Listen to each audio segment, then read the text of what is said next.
judulnya manusia.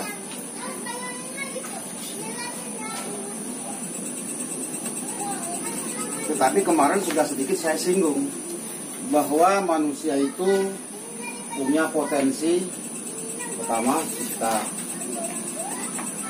kemudian rasa, kemudian karsa. Kemarin sudah kita singgung. Nah, cipta ini, olah kegiatan cipta ini adalah berpikir. Organ manusia yang paling dominan melakukan kegiatan berpikir adalah otak.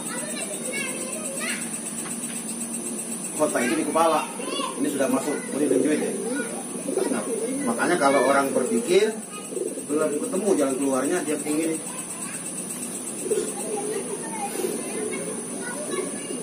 Nggak ada dia begini juga.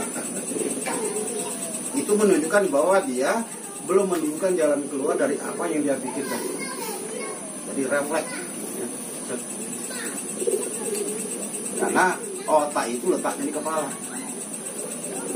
Nah, kebaikan dari orang berpikir dikatakan intelektual.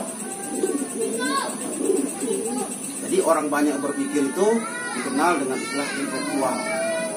Kebaikan atau kebajikan dari intelektual ini adalah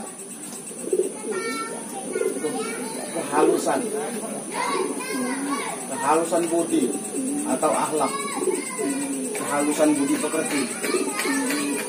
Jadi seyogyanya orang pintar itu akhlaknya bagus atau budi pekertinya bagus.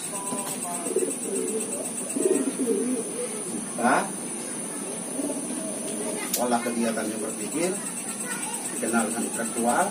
Orang intelek seharusnya, wajarnya, normalnya dia punya kehalusan budi pekerti atau bagus akhlaknya.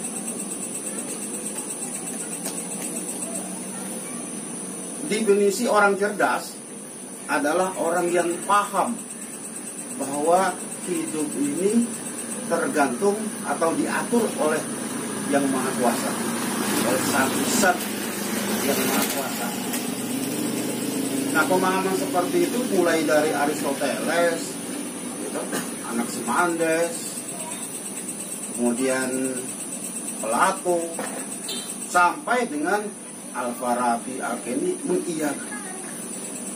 Ternyata memang benar. Normalnya orang pintar itu budi pekertinya bagus. Kemudian rasa. Ini berkaitan dengan perasaan atau nilai-nilai estetika. Dilambangkan pada hati. Hati itu di dekat dada ini. Makanya kalau orang melihat sesuatu dan tersentuh perasaannya, dia pegang dada. Astagfirullahaladzim. Nggak ada astagfirullahaladzim. Jadi body language-nya seperti itu. Astagfirullahaladzim dengan dada. Karena hati itu dekat dada. Ada nyanyi, di dadaku ada kamu, katanya, karena cinta. Nah, saya teruskan aja. Kehalusan dari estetika ini adalah kesederhanaan. Kesederhanaan. Sederhana. Jadi orang yang berjiwa seni, mengerti keindahan, selalu sederhana. Dan kita tahu persis, sederhana itu susah untuk diterka, susah untuk dinilai. Kalau Al-Quran juga menuntun supaya kita dalam hidup ini sederhana, tidak berlebih.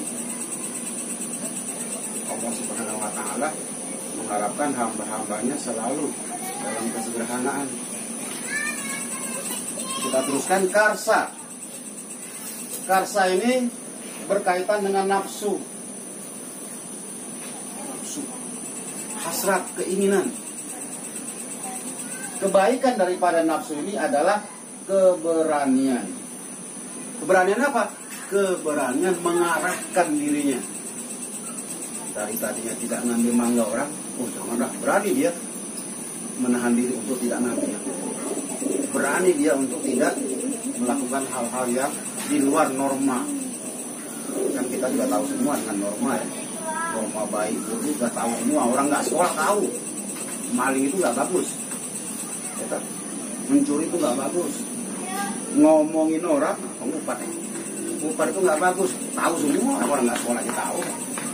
Nah, orang yang karsanya bagus, dia berani menggerai diri, mengarahkan diri. Ini kalau kita lihat dari jiwa kemarin ya. Jadi potensi jiwa itu setidak-tidaknya ada 3 hal ini. Walaupun apabila kita mau kaji, misalnya otak manusia. Otak manusia itu 1 tapi belah 2. Jadi 2 sepasang. Dan di dalam otak itu banyak sekali tali-tali. Talen-talen atau urat-urat kecil itu. Kalau dalam bahasa psikologi talen. Nah, setiap talen itu mempunyai fungsi dan tugas tersendiri. Ada sangat mungkin ini talen untuk mengingat suara orang. Sangat mungkin ini untuk menghitung. Sangat mungkin ini untuk mengenal warna dan sebagainya. Apabila bergeser sedikit aja, sangat mungkin orang menjadi terganggu. Mungkin penglihatannya, mungkin dia susah mengingat, mungkin dia tidak bisa menghitung, dan sebagainya. Makanya kalau kita pergi itu pakai helm supaya tidak garota kalau jatuh. Iya, sebelah begitu. Dan penuh dengan tali-tali, talen-talen, saraf-saraf tertentu, ratusan saraf di situ. Ada komunikasinya dengan tulang belakang, ada juga dengan jari-jari sini, atau telapak kaki, dan sebagainya. Itu kekuasaan Allah. Jadi manusia itu bila dilihat dari jiwa, setidak-tidaknya ada 3 potensi jiwa yang benar-benar merupakan induk dari aktivitas kemanusiaan, bahwa dia adalah manusia.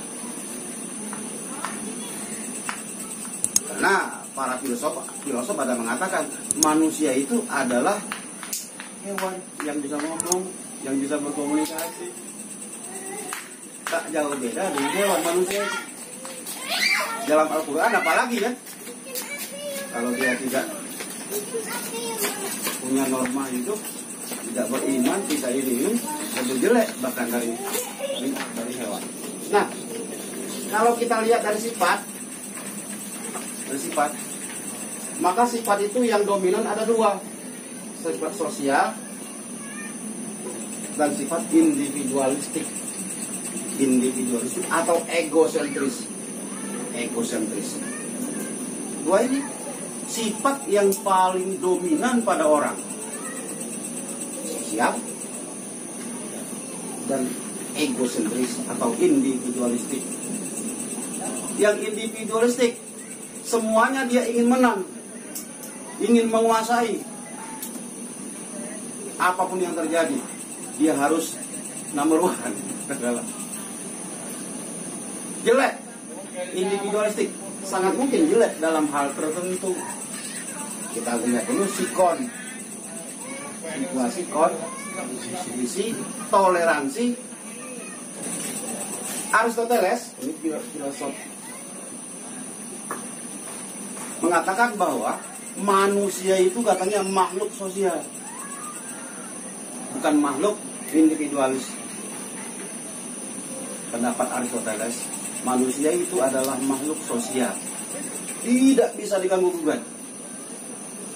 Bahkan dia memberi contoh, tidak ada orang yang ingin hidup sendiri. Tidak ada orang yang mau hidup sendiri. Setidak-tidaknya katanya minimal manusia itu ingin berasosiasi dengan lawan jenisnya. Normal, yang nggak normal semua. Ini umat Nabi Lut dimusnahkan oleh Allah. Tidak boleh. Jadi minimal katanya manusia itu ingin berasosiasi antara laki dan perempuan.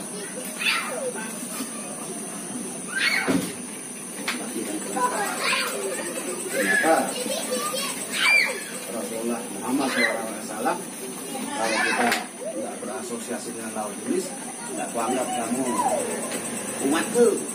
gitu.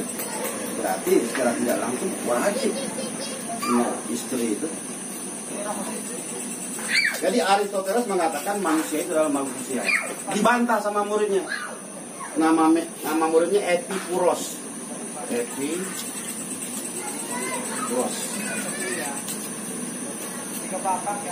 Epikuros. Pak, boleh saya bicara sebentar? Oh, silakan.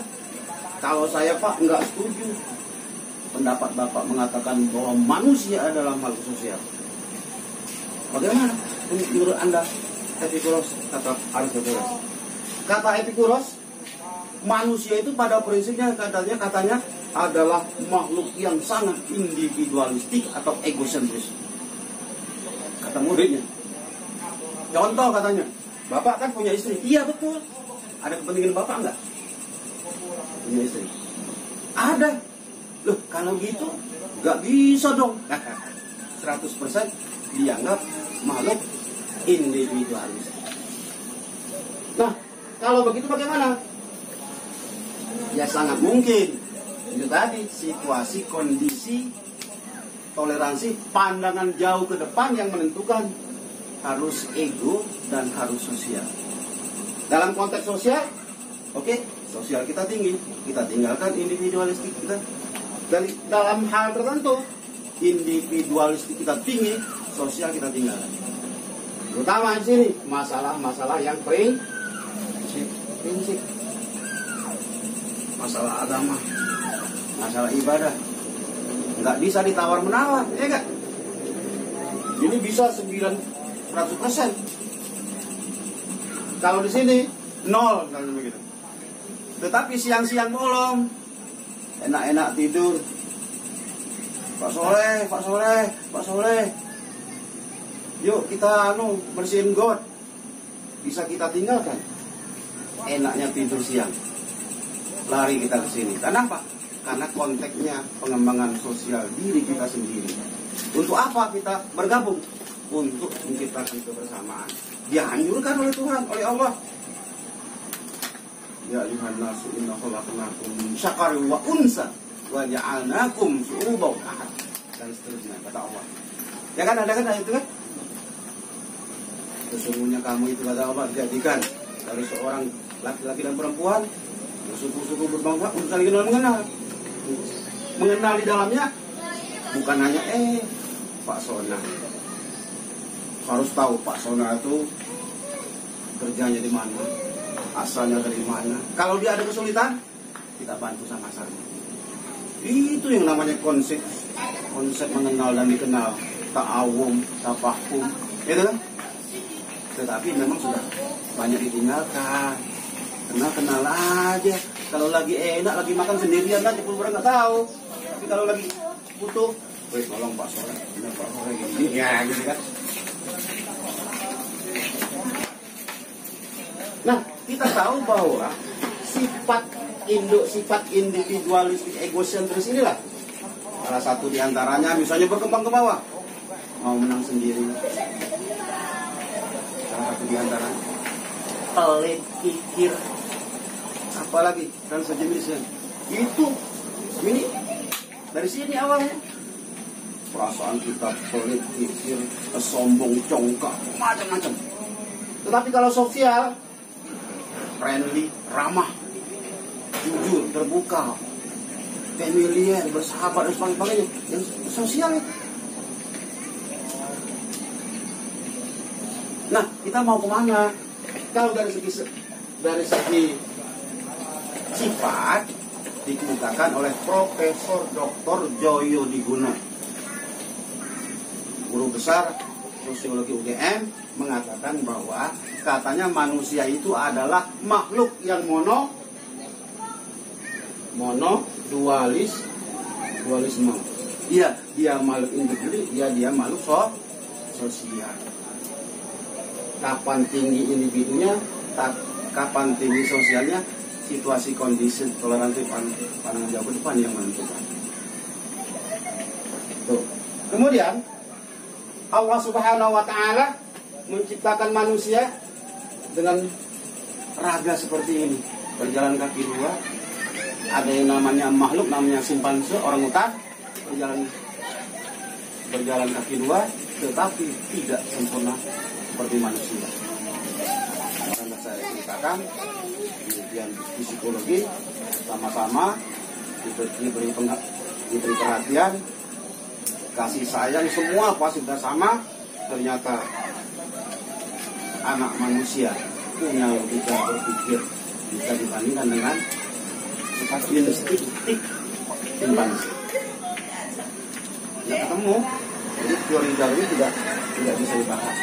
Nah, organ-organ manusia ini berfungsi sesuai dengan culture, budaya.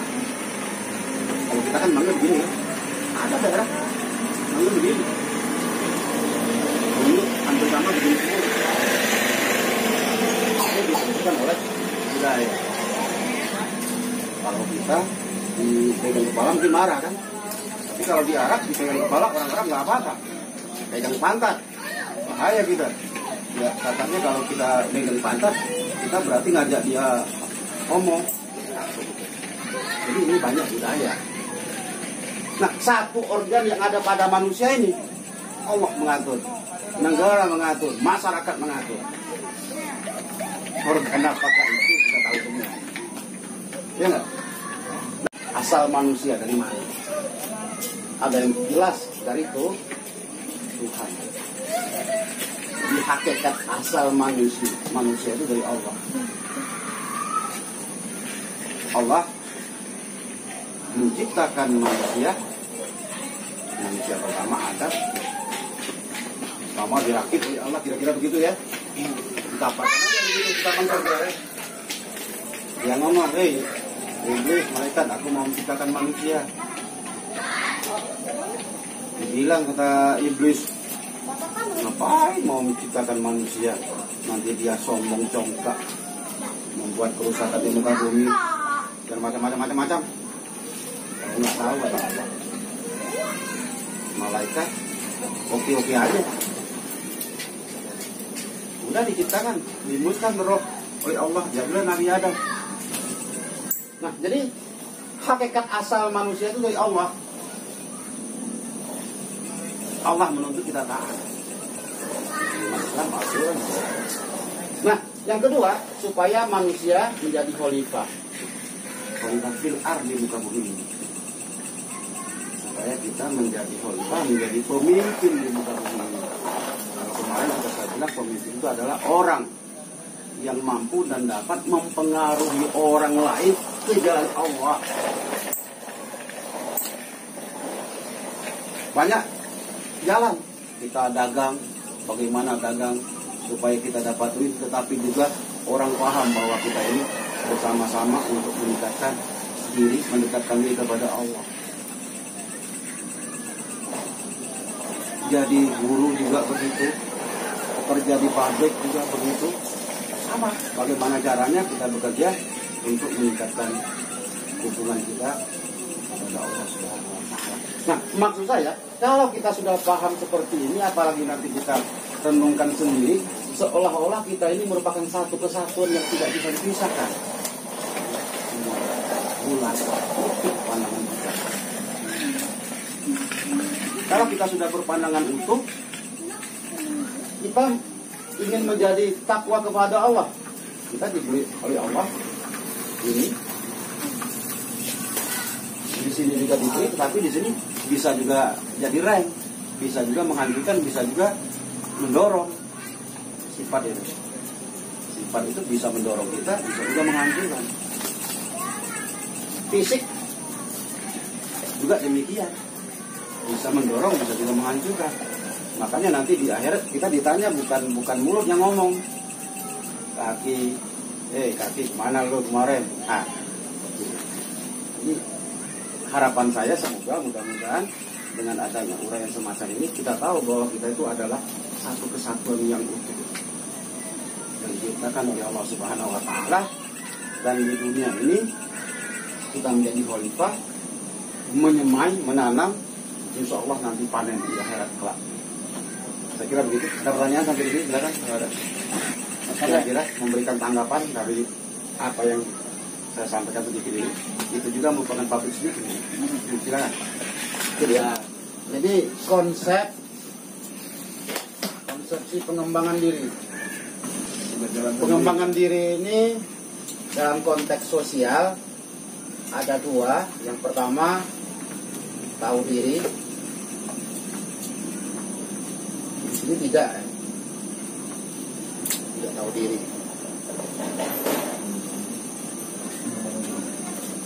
Jadi ternyata penting sekali kita tahu diri itu. Karena dia tahu diri, akhirnya dia sadar diri. Di sini tidak.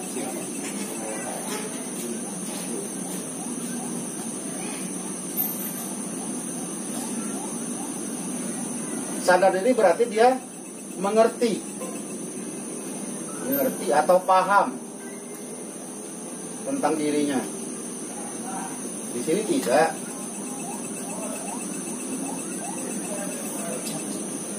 Ada dua konsep ini yang selalu berkembang dalam kehidupan kita di Balang-Tiga sosial. Tahu diri, sadar diri, mengerti atau paham diri. Kemudian kalau dia mengerti diri, akhirnya dia terima diri. Di sini tidak terima. Kalau dia tidak terima diri, biasanya dia akan mengemukakan argumen tentang untuk membenarkan tentang dirinya. Padahal itu hakikatnya adalah membohongi diri sendiri.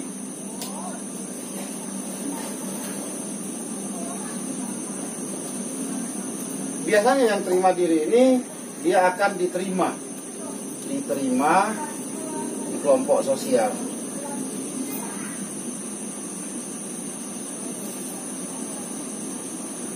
Di sini biasanya jadi musuh.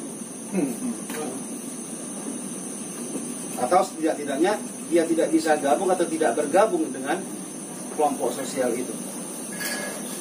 Di sini perlunya kita memahami tentang diri kita.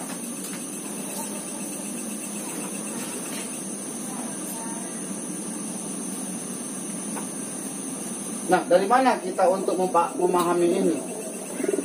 Kemarin kita tahu bahwa kita ada keunggulan, ya enggak? Ada kelemahan, ada bakat, ada minat, ada hobi. Dalam arti ada potensi-potensi. Nah, yang namanya potensi itu barang mati. Potensi itu barang mati. Dalam arti kalau dia tidak digerakkan, tidak mempunyai arti apa-apa. Tapi kalau dia digerakkan, dia akan menjadi kekuatan. Jadi potensi itu apabila dia digerakkan, apalagi dengan kerja keras, dia akan menjadi sesuatu yang bisa menghasilkan. Sekarang kalau kita boleh bertanya tentang diri sendiri, berapa persen potensi yang kita kembangkan, kita lakukan dalam kehidupan sehari-hari? Atau sejauh mana selama ini kita memperhatikan bakat minat yang ada pada kita? Yang namanya potensi, semua potensi ada pada kita. Bapak melihat orang main badminton bagus, rasanya bisa juga kan?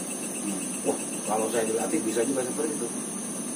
Melihat orang pidato bagus, rasanya bisa juga saya bisa pidato seperti itu kalau saya belajar, kalau saya latihan, exercise, latihan.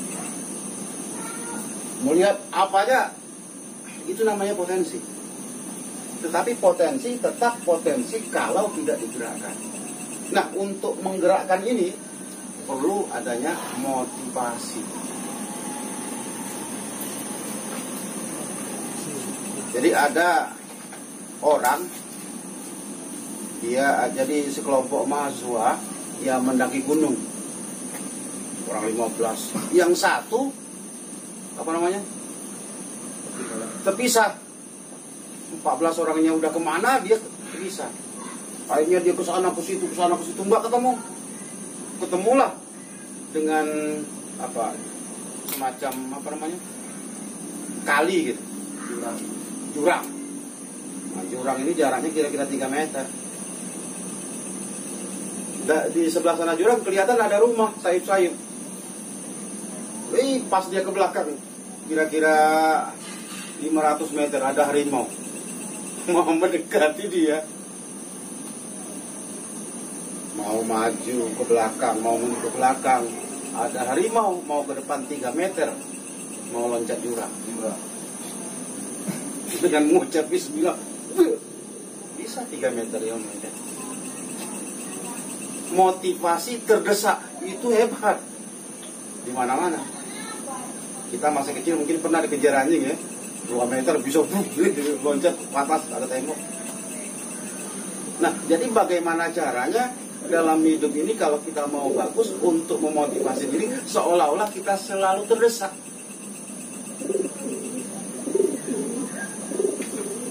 Ada nggak perasaan seperti itu? Jarang ya? Jarang ada pada kita. Ada 50.000 santai, ya kan? Nggak mikir apa-apa lagi. Lagi sudah ada rokok, sudah ada goreng-gorengan, kopi, ya santai, nggak berpikir. Dalam arti potensi itu tak lebih 5% yang kita gunakan dalam keseharian ini. Bagaimana kalau kita tambah 20%? Berarti 25% potensi kita kembangkan. Luar biasa.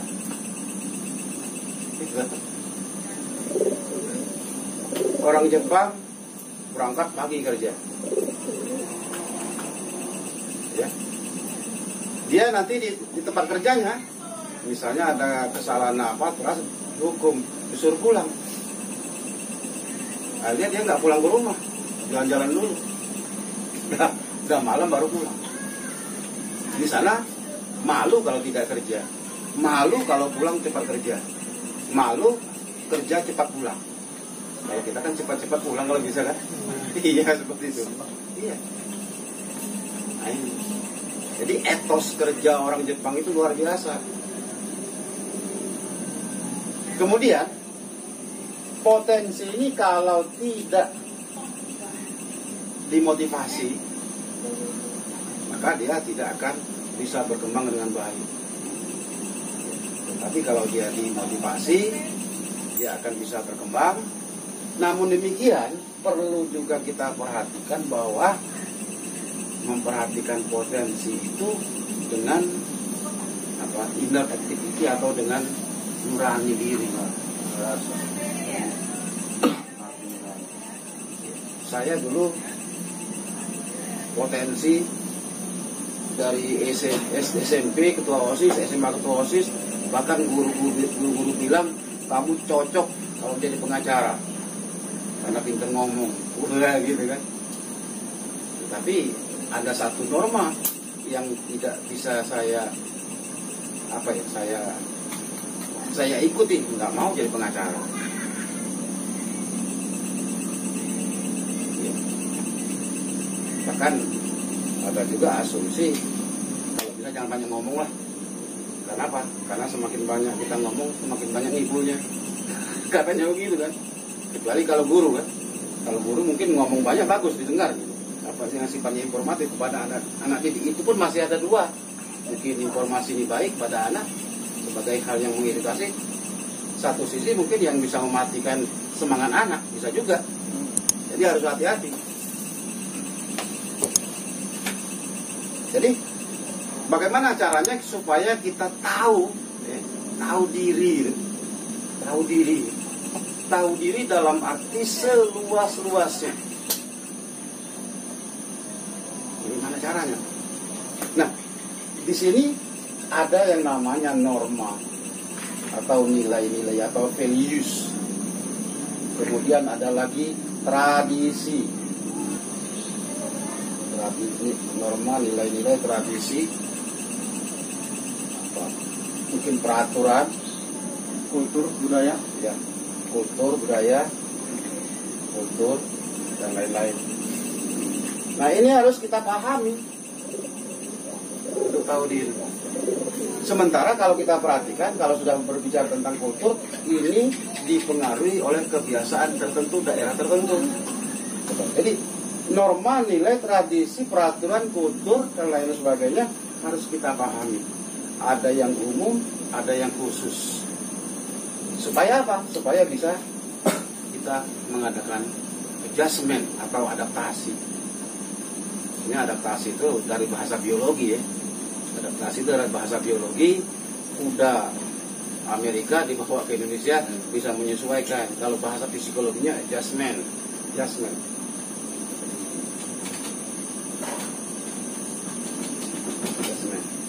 Menyesuaikan diri. Kalau adaptasi, adaptation. Nah, sadar diri, sadar gitu dengan keberadaan kita di sini, gini dan sebagainya. Kemudian mengerti kita dalam konteks sosial seperti ini. Kalau dalam konteks sosial tentunya tidak bisa berbuat yang sangat individualistik, ya enggak? Tapi kalau misalnya konteksnya individualistik, saya gerah, panas, buka baju, kipas, buka semua, buka lagi, ya sendiri kan, nggak masalah kan? Tapi kalau di depan orang lain, nggak bisa, walaupun panas, tidak tahan. Kita buka, apa udelnya kelihatan depan orang banyak, nggak bagus, nggak normatif. Tapi kalau sendirian, silakan mau cara letaknya. Kemudian dia menerima dirinya itu, mensyukuri tentang keadaan dirinya dengan segala sesuatu kekurangan dan kelebihannya itu. Dalam interaksi sosial ada 4 hal yang selalu berpengaruh. Pertama imitasi ya,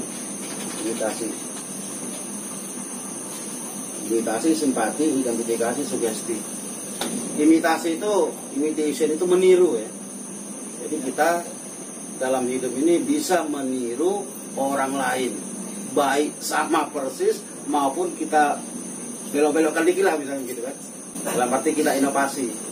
Jadi niru tetapi tidak persis. Kemudian simpati itu rasa ketertarikan kita kepada yang lain. Identifikasi itu ingin berbuat seperti atau ingin sama dengan orang lain. Identik asal katanya identik ya. Sugesti itu adalah proses mempengaruhi orang lain sehingga tanpa kritik, tanpa sadar orang mengikuti. Jadi dalam interaksi itu ada 2 hal yang tidak bisa lepas, di antaranya kontak sosial dan komunikasi sosial. Nah, kontak itu ada yang mengatakan harus bersentuhan secara fisik, padahal tidak dalam sosial. Dalam ilmu sosial, kontak itu tidak mesti bersentuhan secara fisik. Bisa juga tidak dengan fisik. Misalnya apa? Ada teman datang, udah 3 bulan nggak mandi. Nah, itu kan udah ada kontak dengan dia. Karena baunya tadi kan. Jadi tidak mesti bersentuhan fisik, apalagi dengan omong-omong. Jadi bisa interaksi sosial itu melalui kontak yang tidak bersentuhan fisik. Yang kedua dengan komunikasi, omong-omong. Bisa omong-omong, bisa dengan tulis, bisa dengan isyarat. Misalnya, seperti misalnya, apa artinya ini? Kamu elek, kamu jelek artinya ini.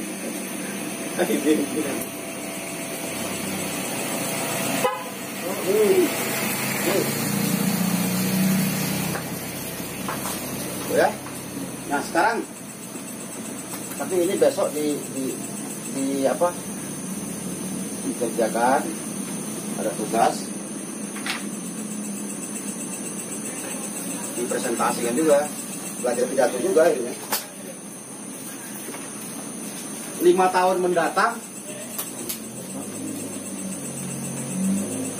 apa yang diharapkan? Kondisi yang diharapkan 5 tahun mendatang ya. Kemudian usaha yang sedang dilakukan, volume dan waktunya, bagaimana hasil, penghambat dan pendukung. Ini dipresentasikan ya, karena kita public speaking juga kan. Usaha yang sedang dilakukan.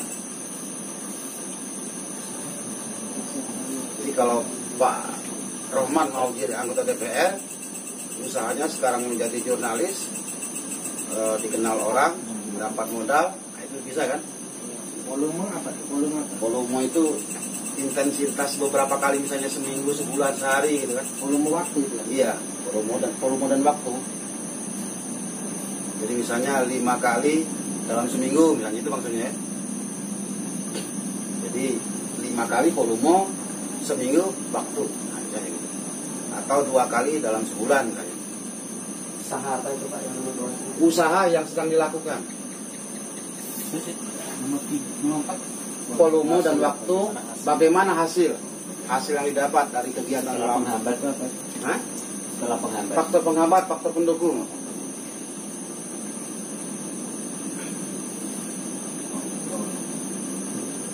Itu 3 itu Pak? Volume dan waktu. Jadi faktor penghambat pendukung itu bisa orang, bisa fasilitas, ya kan? Nanti Pak Topik menjadi murah. Hah? 5 tahun. Gimana? Bagaimana hasil? Hasil yang dilakukan selama ini.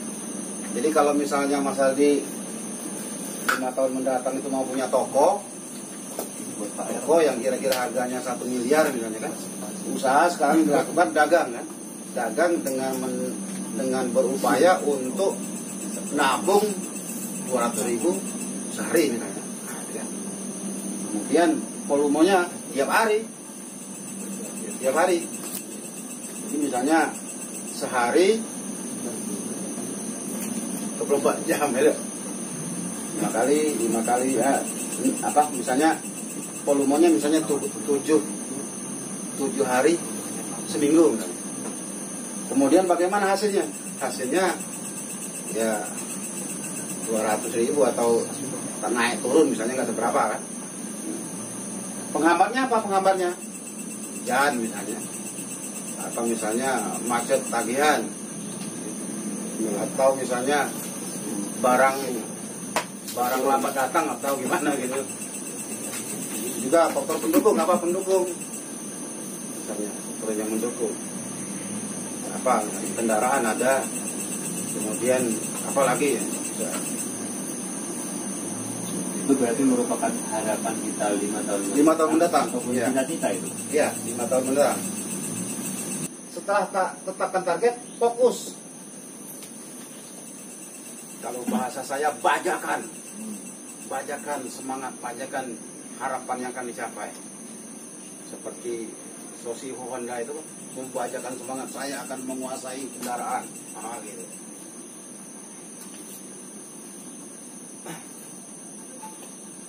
Kemudian rencanakan kegiatan-kegiatan yang relevan.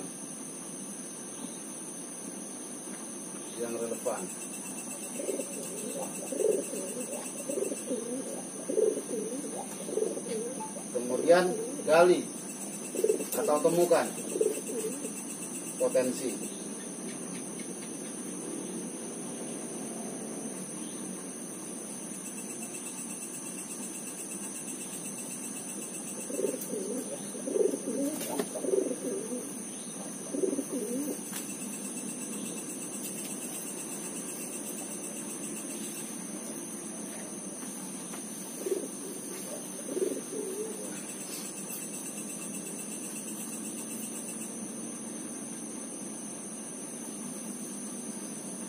Jadi tetapkan target, fokus, rencanakan kegiatan yang relevan, gali potensi, kemudian gunakan potensi semaksimal mungkin, monitoring dan evaluasi. Kalau kita tidak punya target, bagaikan kita berlayar tanpa arah. Jadi bagaimana kita mengarahkan diri sendiri. Saya pernah bilang sama teman-teman Latin kayak gini, saya yakin 5 tahun mendatang Anda mungkin sudah tidak bekerja seperti sekarang ini. Ternyata memang mereka ada yang anggota DPR, ada yang jadi kepala desa. Kenapa? Karena usia di bawah 40 tahun itu dinamikanya masih lumayan.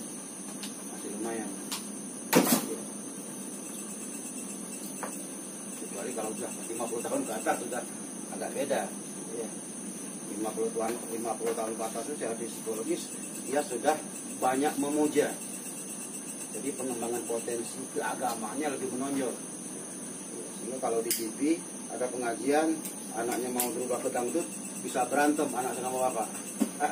Karena apa? Karena memang potensinya sudah seperti itu.